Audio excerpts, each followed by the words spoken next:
Welcome back to the Coy Bak'n Show. In today's episode, we're going to go over the 3 tents, the 5x5 that was right behind me, the 4x4, which is right over there, and the other 4x4, which is back in the laundry room. We're going to start here with the Mighty Hose. These 4 phenos here, they are all in week 7, almost week 8. They're doing great. If you remember last week when we looked at the video, I did the video, I reminded y'all that I had the EC up high in this reservoir a couple weeks back, and I got some tip burn, and that's what you see here, all this curled up, burnt up tips, and that's on all 4 of the plants, especially that one right there. That one there caught it the worst, and but since it's definitely recovered, I see the bud set on it is definitely swelling up daily.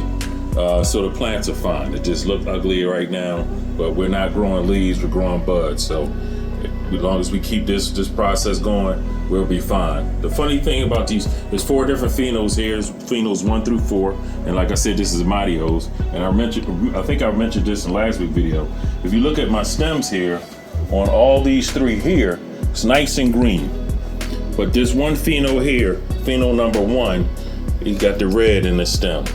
And that's a magnesium deficiency, but because of the issue I've been going through with the burn, I didn't want to add anything additional to this.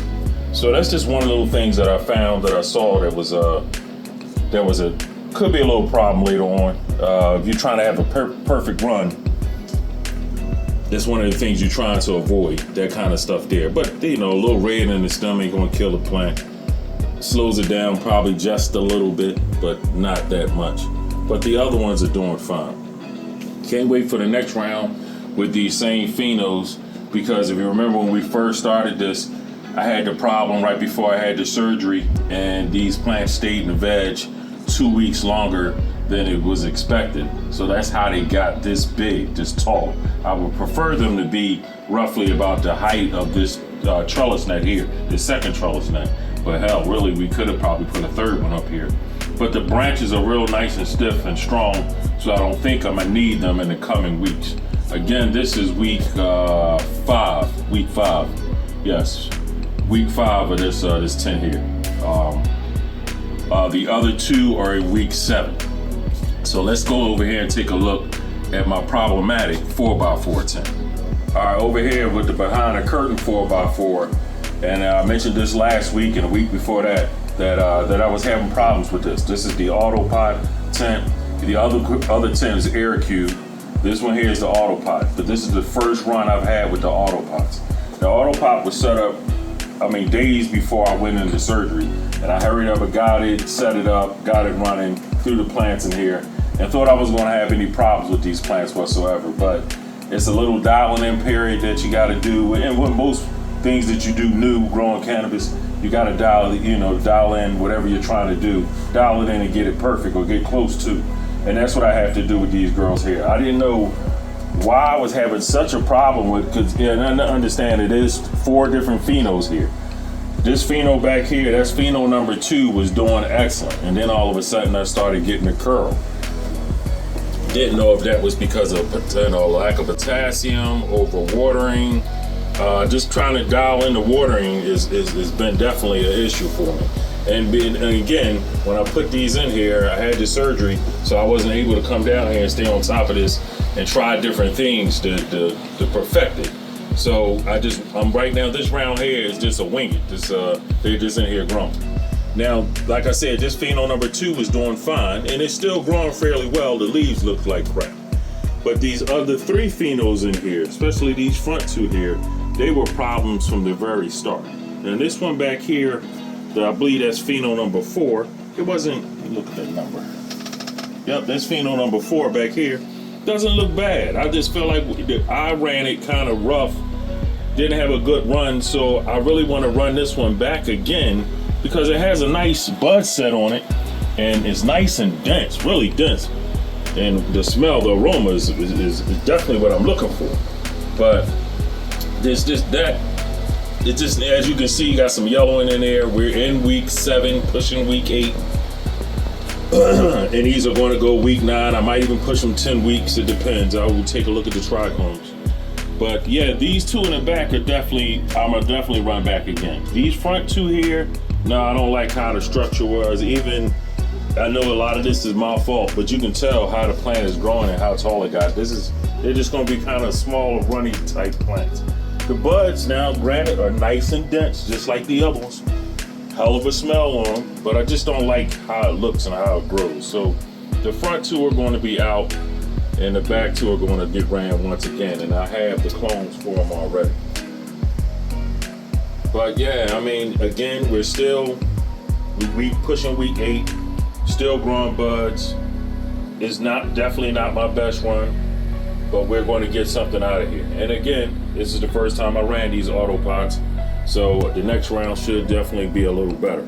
I'll do a little bit more homework before I start the next round with these pots. But I did make the decision that I'm gonna run the Mighty Hose in here, the ones that we just looked at from the 5x5. I got clones of those. I'm gonna run those same four in here the next round. And in these, the 2 in the back here, plus the 2 that we're gonna go see in the other tent, those 4 will make up the next run in the next 4x4. And then, yeah, so Phenos 4, Phenos 2, and Phenos 5 and Phenos 6 of this simple jack are going to get ran in this 4x4 back here. So let's go take a look at the 4x4. All right, now over here in the laundry room 4x4, these 4 plants are doing dynamite.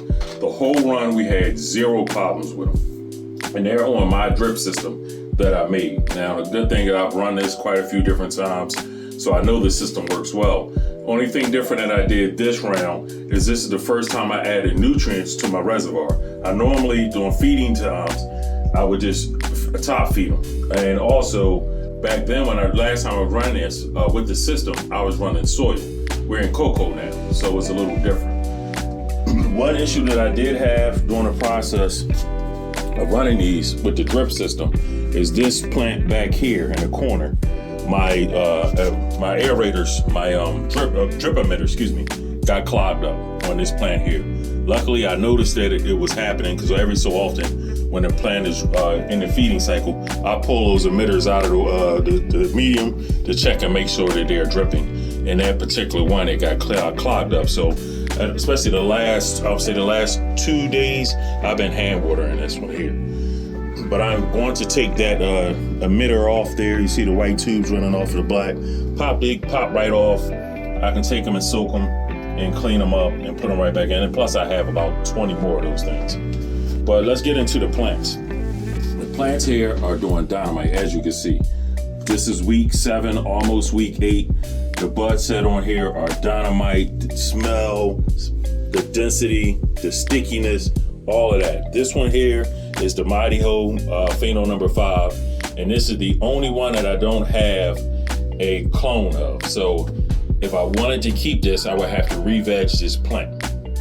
I may do it. No, I won't do it because I have the other Mighty Hoes. So that's just one that we're not going to have anymore. And it's also the smallest Mighty Ho of them all, but it definitely looks good. Now let's take a look at this Mighty Ho back in the back here. That's Pheno number 6, her sister, and you see how much bigger she's got. She's definitely swelling up nicely.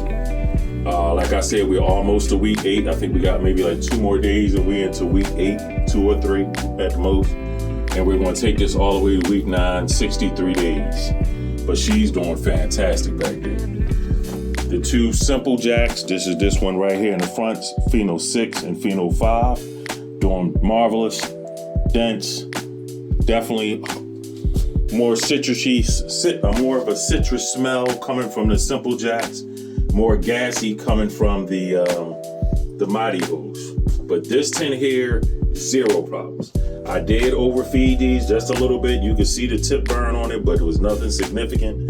All I did was change the EC. Earlier in flower, I had the EC up to the highest at 2.4, which was a little high. But when I brought it down to 1.7, down to 1.4, the plants have done fantastic, as you can see. So all 4 of these, all 3 of these are going to get ran again. Like I said, this one here, I don't have a clone of. But the 2 simple jacks here and here, the phenos 5 and 6, they're going to get ran in here with the other simple jacks that we just seen, 2 and 4. They're going to get ran in this tent here. Now for the mighty hose, like I said, the 1, 2, 3, 4 are going to get ran again up there. And the other 4x4, the Autopot. I don't have this pheno here, but I do have the 6, which is doing fantastic. And what we're going to do with that 6 right there, since it looks so damn good, I'll definitely want to run her again. I'm going to run her over here in my 2x4. I just cleaned it up today. As you see, the tray is cleaned up. I put a humidifier down in here today, and that's the AC Infinity humidifier. I just got it sitting here running right now because I'm going to bring the plant in here in just a second. I just got to finish the transplanting. I'm going to sit her in here, and we're going to do the whole run of her in this tent by itself. But let's go in here and take a look at her. All right, back over here. Now we're transplanting the pheno number 6 of the Mighty Hoe. This is what she looks like. It was topped once about a week ago.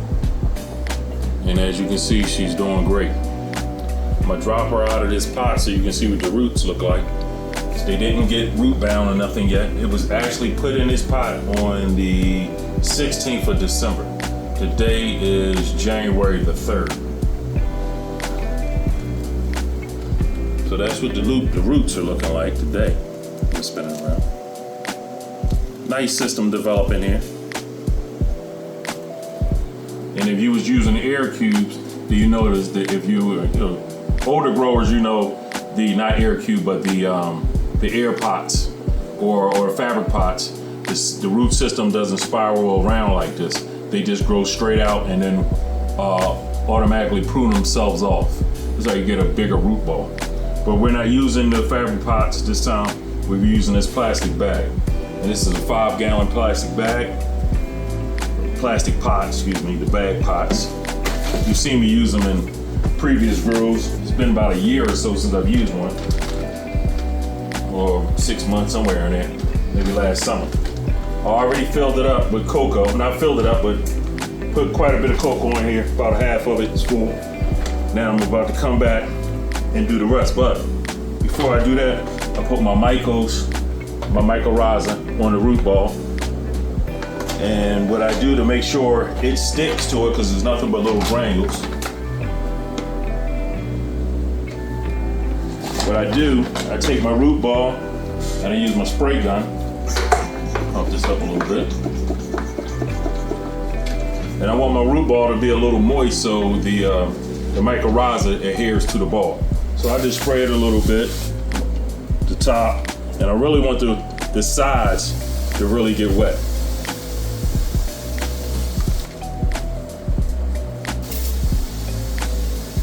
And just a little on the bottom. Then what I'll do, I take the spoon that comes with it. It's about a tablespoon's worth. And all I'm doing is sprinkling that around the root ball. And I just want some of the granules to stick to it. The rest of them will fall right down in the pot. And if you don't know, the mycorrhiza helps out with the root system. It makes it stronger, it makes it bigger, and it allows the plant to absorb more of the nutrients out of the medium that it's in. So that's good enough. The rest of it I just put down here in the bottom. I'll drop that right back down in this little spot. And then I'll backfill. The cocoa that we're using this round is this here. It's from House of Gardens. Here we go. House of Gardens cocoa. I used it in the past. It's nice and clean. I was using the Floraflex cocoa, but the hydro store that I go to they don't carry it anymore. So this was the next best thing here. So what I do, I make sure I don't have no big clumps in the bag up at the top before I start using my little scooper here to scoop out. And I just take that and I just dump it in. And I do that all the way around until I get it up as high as I want. Now this is gonna be the first time I use cocoa in these bags. I've been using these bags for years, but I've been a soil grower for years. So in this past year, I just started the cocoa thing, and I've been wanting to run cocoa on these bags, and these are 5-gallon bags also. Now that I'm using the cocoa, pretty much the biggest pot that I've used is 3 gallons. Now 5 gallons is going to be maybe a little overkill for that 2x4 tent back there, but we're going to keep this girl trained down. If you remember, this is the pheno number 6, and we just saw this in that last 4x4. She was in the back right corner. She doesn't get real big, tall anyway. And because she doesn't get real tall, that's why I wanted to put her in that tent. But her bud structure and the trichome development on her is so good that I definitely wanted to run her again and kind of look at her as like a special run. That's why I put her in the tent by herself. Maybe one more scoop, and then we're gonna take her and put her in there. One other thing with this, I'm gonna have to hand water this girl the whole run. I don't have automation set up for that tent, so I'll just have to hand water her every day. But this is what she looks like in our new home, in a new pot anyway. And then we'll go put her in a new home and show what she looks like in that.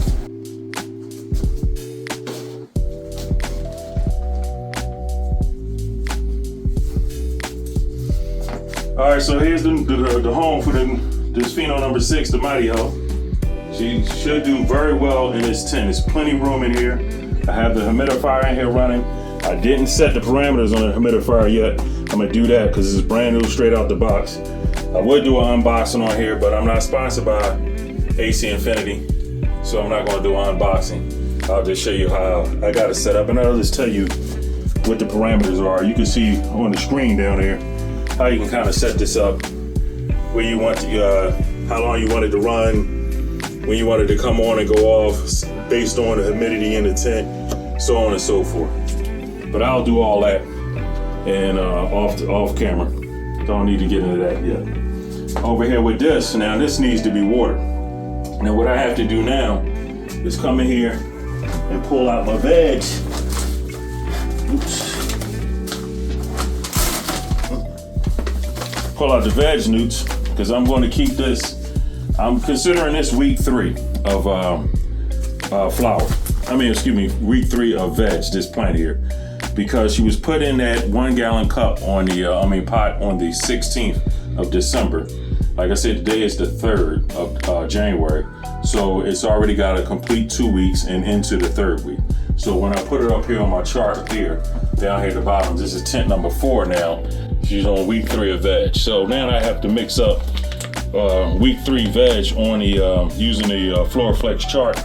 Mix this up and feed this to the girls. Now I'm not going to do that on video. It's real simple. Y'all seen me do that before. But yeah, that's where this girl is at. So I'm gonna keep her in veg 2 more weeks, and then after that I'm gonna flip this girl to flower. So 2 weeks from today will put us roughly, today is the 3rd, so roughly about the 17th. I'm gonna be flipping this girl to flower. If not before then, it depends on how well she starts growing. If she takes off, then I'm going to flip her before then. But I'm guesstimating around about the 17th, I should be flipping her to flower, because around that same time, actually that same day, I'm looking up here, my chart harvest date is for this tent here. So the 17th, this one will be coming down, and this one will be going into flower. Put these back. A lot of these up here. Get ready to use them. But yeah, that's what the girls look like this week. All 3 tents, we're doing great. As you can see, that tent behind the curtain 4x4 isn't doing as well as the other 2, but that's fine. Next time around, I'll definitely get that dialed in, do a much better job like I normally do. But that's all I have for you on this week's episode. If you like what you saw, give me a thumbs up. Leave me a comment, share, and subscribe. And until the next one, stay baked.